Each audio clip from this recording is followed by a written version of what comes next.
लोकसभा चुनाव 2024 में यूपी के भीतर अगर कोई दल मायावती को हल्के में ले रहा है तो समझ लीजिए वो बड़ी गलती कर रहा है। जी हां बहन जी ने अब की बार यूपी में ऐसी चाल चली है कि सारे विरोधी परेशान और हैरान हैं। लोकसभा चुनाव के लिए तारीखों की घोषणा के साथ उत्तर प्रदेश में बसपा ने बड़ा खेल खेला है।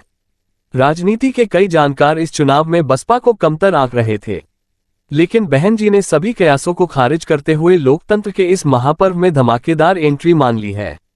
उनकी एंट्री से जबरदस्त चुनावी तैयारी का दावा कर रही भाजपा भी सहम सी गई है। दूसरी तरफ इंडिया गठबंधन भी सचेत हो गया है। दरअसल इस लोकसभा चुनाव में पश्चिमी उत्तर प्रदेश बसपा और रालोद के लिए प्रयोगशाला सरीखा है। इस तरह बसपा अकेले चुनावी ताल ठोक कर वेस्ट यूपी में अपनी ताकत परखना चाहती है। वहीं चौधरी अजीत सिंह के गैर मौजूदगी में रालोद मुखिया जयंत चौधरी के लिए भी यह चुनाव किसी अग्नि परीक्षा से कम नहीं है। जाट, त्यागी, मुस्लिम, गुर्जर और ओबीसी से प्रत्याशी उतारकर बसपा सुप्रीमो मायावती पश्चिम में 2007 का प्रयोग दोहरा नजर आ रही हैं। वो इसी प्रयोग के सहारे 2007 में अपने दम पर यूपी की सत्ता पर काबिज हुई थी। चुनावी पगडंडी पर अब तक उदासीन से दिखाई दे रहे हाथी की चाल ने सियासी गलियारे में हलचल मचा दी है। बसपा ने नई सोशल इंजीनियरिंग के तहत प्रत्याशियों के नामों की घोषणा कर पार्टी को भी चौंका दिया है। इससे वेस्ट यूपी का चुनावी गणित बुरी तरह से उलझ गया है। मेरठ और आसपास की लोकसभा सीटों पर उतारे जा रहे प्रत्याशियों पर गौर करें तो बसपा खास तौर पर भाजपा के कोर वोट बैंक पर ही वार करती हुई दिखाई दे रही है। 2019 के लोकसभा चुनाव में 10 सीटें जीतने के साथ कई सीटों पर दूसरे स्थान पर रही। बसपा मेरठ हापुड़ लोकसभा सीट ही नहीं बल्कि पश्चिम उत्तर प्रदेश की अधिकतर लोकसभा सीटों पर भाजपा के कोर वोट बैंक से ही प्रत्याशी तलाशकर मैदान में उतारे जा रही है। भाजपा की घेराबंदी देखकर मुस्लिम वोट बैंक भी बसपा की बाबत सोचने पर मजबूर हो सकता है। इसके मद्देनजर इंडिया गठबंधन के रणनीतिकार भी अलर्ट मोड पर हैं। बसपा की सोशल इंजीनियरिंग की बात करें तो जहां मेरठ से उसने भाजपा के कोर वोट बैंक रहे त्यागी समाज से देवव्रत त्यागी को प्रत्याशी बनाया है। वहीं बिजनौर से जाट समाज के चौधरी विजेंद्र सिंह को मैदान में उतारा है।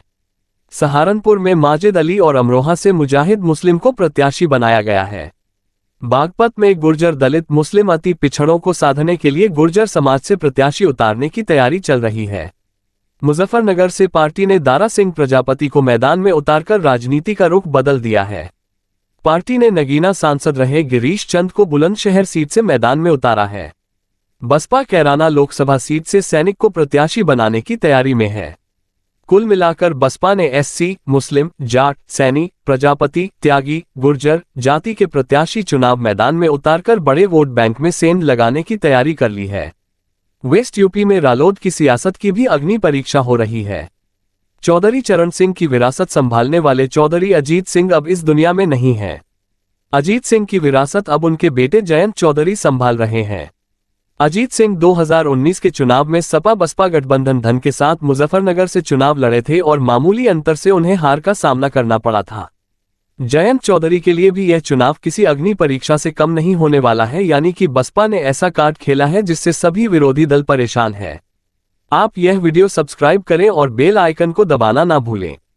बाकी की खबरों के लिए देखते रहिए खबरवाला 24 न्यूज़।